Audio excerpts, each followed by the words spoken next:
এই পলি বের করো। গোস্তটা ভালো করে কাটেও নাই, এটা কোনো কথা হইলো? হ্যাঁ, কাপড়ের মধ্যে গোস্ত দিমু, এটা পলি আনবার পারো নাই?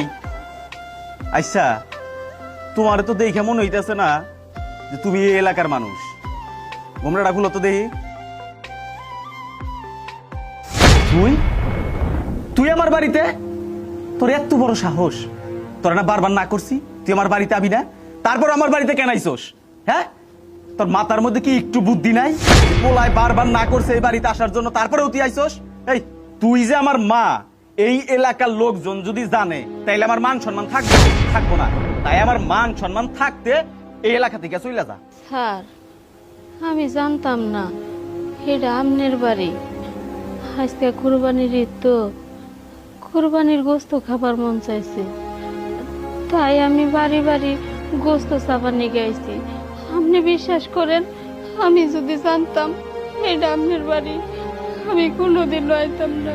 আচ্ছা ঠিক আছে, যখন জানছস তাহলে যা যা এখন। খারা আইসাই যখন ঈদের দিন, দ 2 টুকরা গোস্ত নিয়ে যা, খাইস। না স্যার, আমার গোস্ত নাকবো না।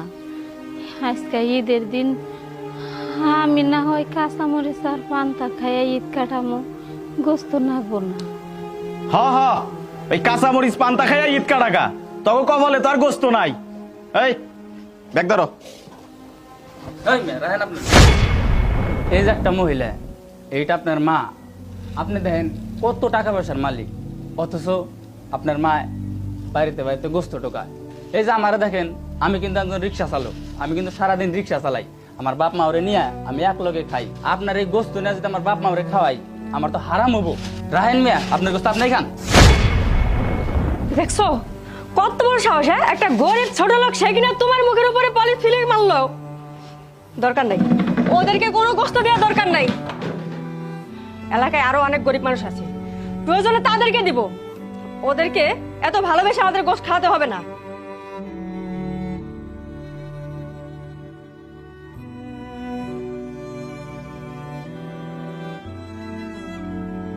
তাড়াতাড়ি আসো। আচ্ছা, তোমার কইছিলাম ওই করিমের বাড়িতে মাংস দিবার নিকে, দিছিলা কি? আরে হ্যাঁ, বাড়িতে গেছিলাম কিন্তু তারে পাই না।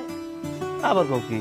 আচ্ছা ঠিক আছে না, ওই এলাকায় দিয়া হয়ে গে, তাড়াতাড়ি মাংস দিয়ে আবার বাড়িতে আসা লাগবো, বুঝো নাই? চাচি, কি হয়েছে আপনার? কান্দেন কে? ঈদের একটা দিন গাছে করে বইয়া। ভাজান, কান্দা ছাড়া আর কপালে কি আছে? আজকে বছরের একটা ঈদ,